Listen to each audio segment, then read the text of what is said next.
Hai, salut și bine v-am găsit la un nou episod.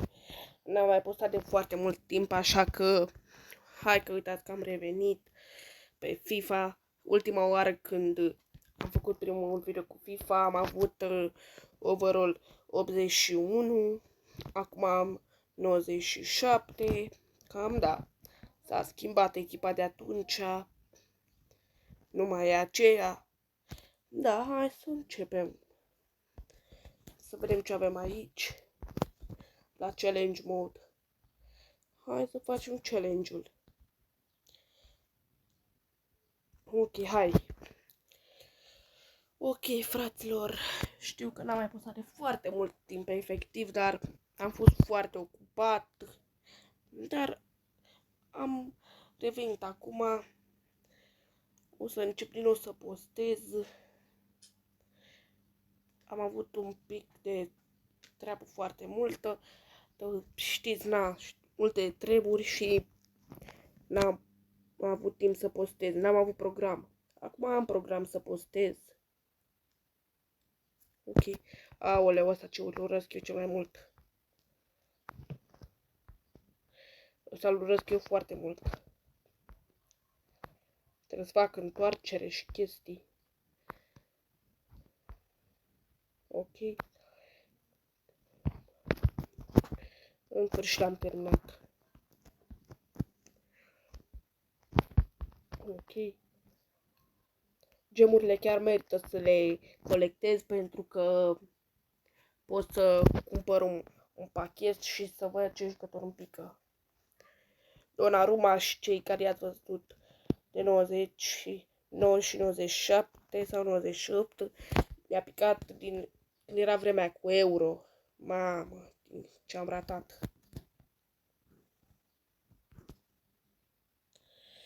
Bă, a fost bine.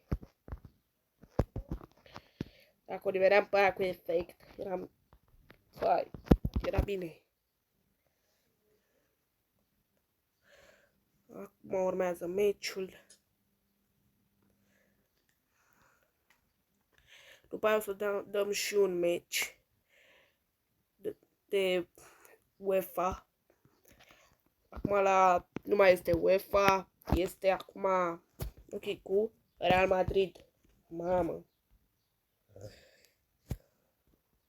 Vinicius. Mamă, da. Ok, pas lui Hagi. Mamă, dacă prindea pe aia. Ok, Hagi. Am prins-o nașpa.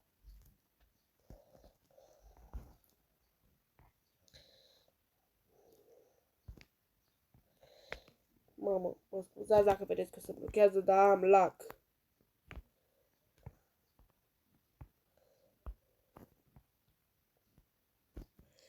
Măcar son să dea. Sau William. Mamă, gros. Bine, mă.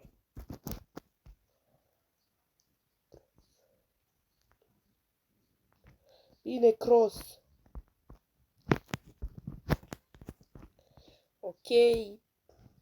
Bellingham. Nu cu Bellingham. Vinicius. Hai, Vinicius. Vinicius de la Al Nassr. Aia zic, mă.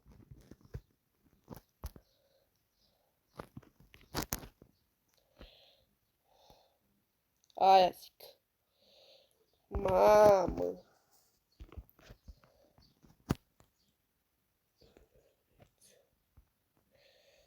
Și nu uitați să dați acolo și un like și subscribe și un follow pe Instagram.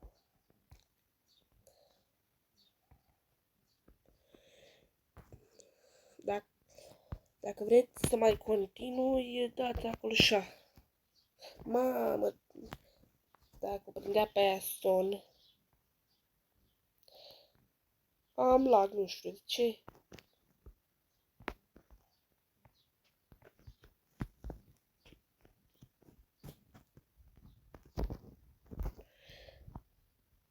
Mamă, ce am dat-o? Aia. Bă, trebuie să dea Vinicius. Carvajal ăsta e ea. Tot Carvajalul tău. Măcar s-a terminat meciul de 3-1 pentru mine. Nu știu de ce am lag. Când se întâmplă să filmez, am lag. Am lag, nu știu de ce. Știu că nu mă aștept la nimic de la asta, știu.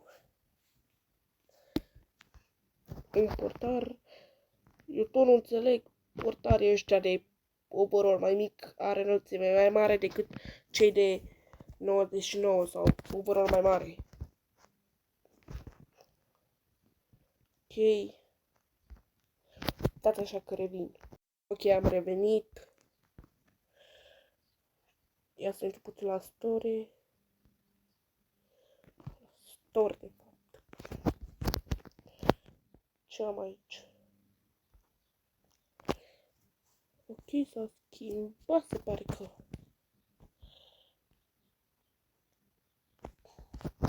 Ăsta n-am, din păcate. Dar ce poate să pice ea? Mamă. Casemiro. Ederson. Salha.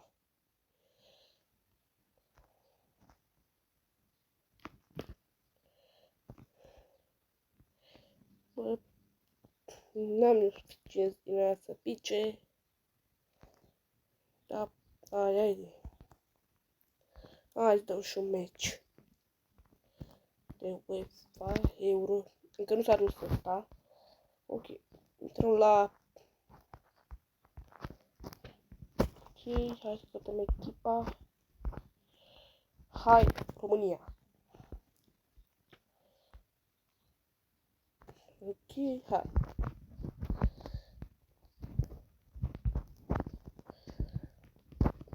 Ok. Încă nu s-a dus aici la turnamentul ăsta cu Euro, dar o să se ducă. Și o să revină UEFA Euro. Asta o să revină UEFA Champions League. Hai să facem aici niște schimbări. Ok, îl avem pe Drăguș. Să îl lăsăm pe Moldovan. Sau îl băgăm pe Târnovanu. Hai să băgăm pe... Îl lăsăm pe Horatiu Moldovan. Mogoș, Clarna. Clarnu, bag pe Mogoș.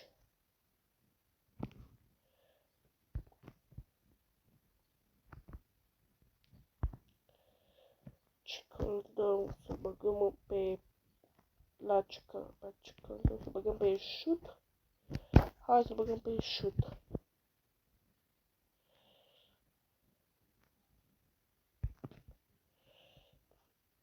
Ia să vedem cine e capitanul. Ah, Sanciu, e bine.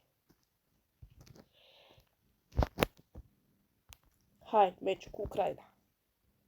Încercăm să recreăm și noi golul lui Sanciu, să fim 3-1 la 0 pentru România.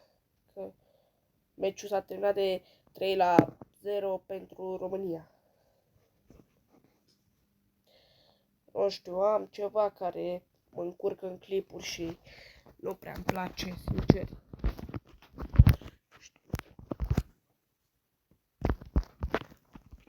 Nu știu dacă se aude, stați un pic. Stați o secundă.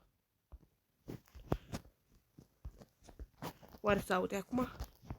După ce am oprit comentatorul și am făcut și greșeală. Oh, bravo, Coman! Erai tu, Coman, te-ai dus la Alga Rafat. Drăguș! Bine, mă, Drăguș!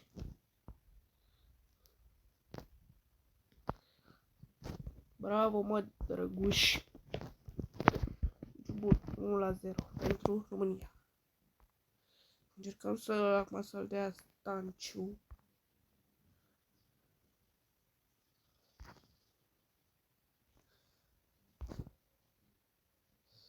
Fai, dacă le-am putut mai încet.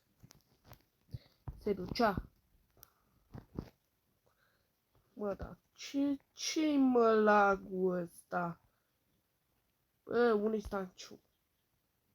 Uite-l aici. Ce-i mă lagul ăsta? Hai, nu-mi place că joc cu lag.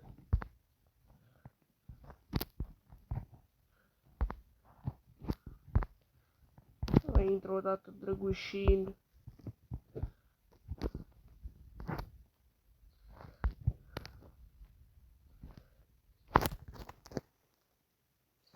Bine, mă.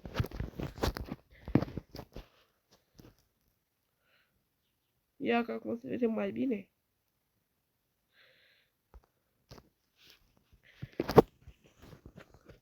Mă, ce-i mă lagul ăsta?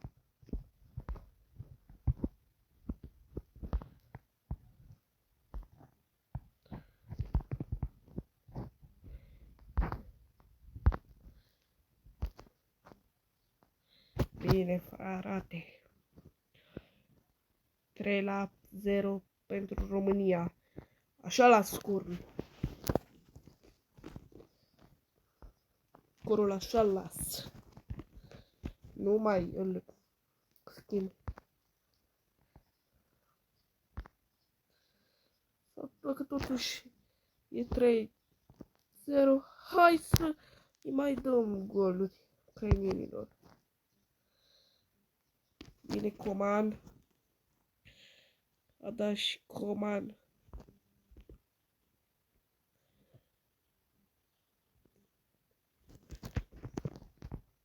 Ok. Drăguș, Drăguș. Bă, da. Ce tot dă ăsta pe sus?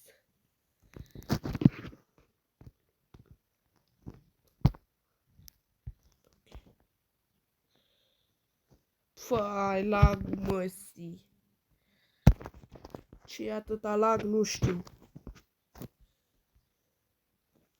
Măcar s-a terminat prima repriză. Poate a doua repriză. Am zis că poate a doua repriză se vede mai bine, dar nu se vede.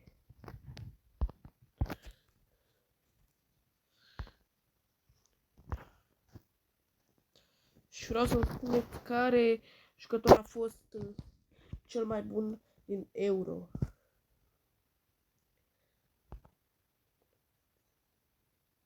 Să scrieți în comentarii care jucător a fost cel mai bun din Euro 2024.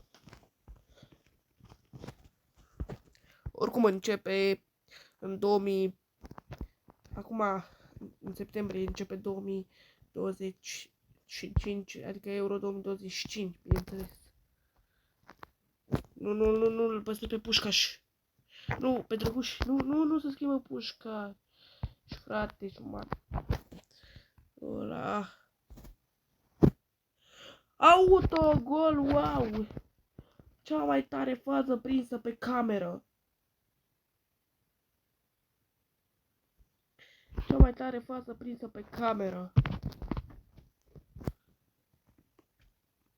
Dacă nu prindeam asta pe cameră, hai să schimbă Pușcaș. Ce-i mă lagul ăsta? Măcar i-a luat un șut. Bine, mă, hai că acordăm o șansă lui Pușcaș. Măcar a dat gol Pușcaș. Chiar dacă toată România... Bă, Pușcașe! Dacă toată România alea la mișto... Măcar... Da, și el un gol. Dacă nu în realitate, măcar pe FIFA. Nu mai contează să pasează lui Răzvan Marin. S-a dus stat. 8-0. 8-0. Scor incredibil.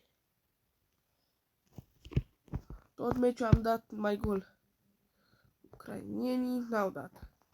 Ia mă să ne întoarcem să-i dăm moldovan. Poate reuși să dea și el un gol.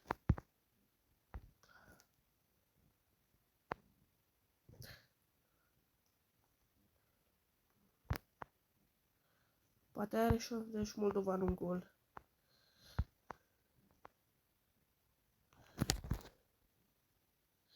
Aia zic, m-a dat și Moldovan. O, Moldovan.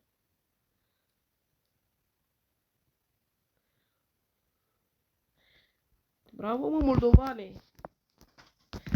Te potriveai mai bine. Mai bine te potriveai jucător decât portar. O, Pușcaș n-a pierdut mingea ca de obicei. Bine, mă. 10-0.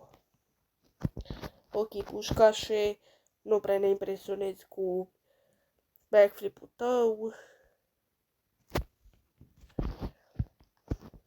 Ok. Hop, o, bă, Pușcașe, mai încet.